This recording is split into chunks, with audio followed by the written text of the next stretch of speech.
حضرت صلی اللہ علیہ وآلہ وسلم نے فرمایا، درختوں میں ایک درخت ایسا ہے کہ اس کے پتے نہیں جھڑتے، اور مسلمان کی مثال اسی درخت کی سی ہے، بتاؤ وہ کون سا درخت ہے؟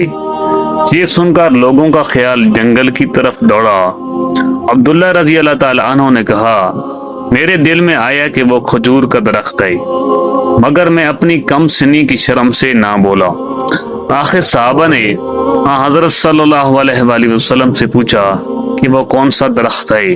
آپ صلی اللہ علیہ وآلہ وسلم نے فرمایا، وہ کھجور کا درخت ہے۔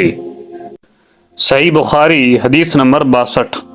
حضرت صلی اللہ علیہ وآلہ وسلم ایک بار مسجد میں بیٹھے ہوئے تھے، اتنے میں ایک شخص اونٹ پر سوار ہو کر آیا اور اونٹ کو مسجد میں بٹھا کر باندھ دیا۔ پھر پوچھنے لگا، بھائیو تم لوگوں میں محمد صلی اللہ علیہ وآلہ وسلم کون سے ہے؟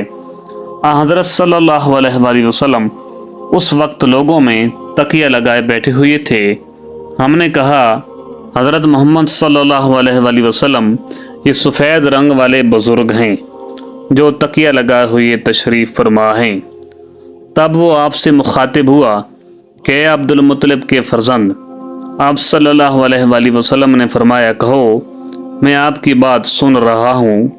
وہ بولا، آپ صلی اللہ علیہ وآلہ وسلم سے کچھ دینی باتیں دریافت کرنا چاہتا ہوں اور ذرا سختی سے بھی پوچھوں گا، تو آپ اپنے دل میں برا نہ مانیے گا۔ آپ صلی اللہ علیہ وآلہ وسلم نے فرمایا، نہیں، جو تمہارا دل چاہے پوچھو۔ تب اس نے کہا، میں آپ کو آپ کے رب اور اگلے لوگوں کے رب تبارک و تعالی کی قسم دے کر پوچھتا ہوں کہ کیا آپ کو اللہ نے دنیا کے سب لوگوں کی طرف رسول بنا کر بھیجا ہے؟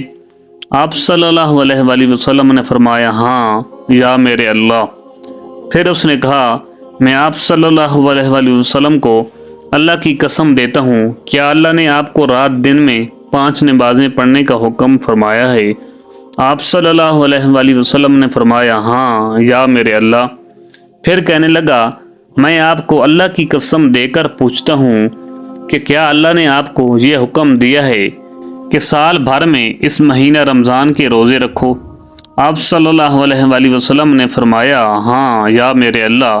پھر کہنے لگا، آپ صلی اللہ علیہ وآلہ وسلم کو اللہ کی قسم دے کر پوچھتا ہوں کہ کیا اللہ نے آپ کو یہ حکم دیا ہے کہ آپ ہم میں سے جو مالدار لوگ ہیں ان سے زکوٰۃ وصول کر کے ہمارے محتاجوں میں بانٹ دیا کریں؟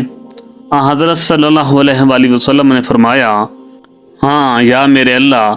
تب وہ شخص کہنے لگا، جو حکم آپ صلی اللہ علیہ وآلہ وسلم اللہ کے پاس سے لائے ہیں میں ان پر ایمان لایا، اور میں اپنی قوم کے لوگوں کو جو یہاں نہیں آئے بھیجا ہوا تقی کے حال کے لیے آیا ہوں۔ صحیح بخاری حدیث نمبر 63۔ رسول اللہ صلی اللہ علیہ وآلہ وسلم نے ایک شخص کو اپنا ایک خط دے کر بھیجا اور اسے یہ حکم دیا کہ اسے حاکم بحرین کے پاس لے جائیں۔ بحرین کے حاکم نے وہ خط کسریٰ شاہ ایران کے پاس بھیجا۔ جس وقت اس نے وہ خط پڑھا تو چاک کر ڈالا۔ راوی کہتے ہیں، اور میرا خیال ہے کہ ابن مسیب نے اس کے بعد مجھ سے کہا، اس واقعہ کو سن کر رسول اللہ صلی اللہ علیہ وآلہ وسلم نے اہل ایران کے لیے بد دعا کی، وہ بھی چاک شدہ خط کی طرح ٹکڑے ٹکڑے ہو جائیں۔ صحیح بخاری حدیث نمبر 64۔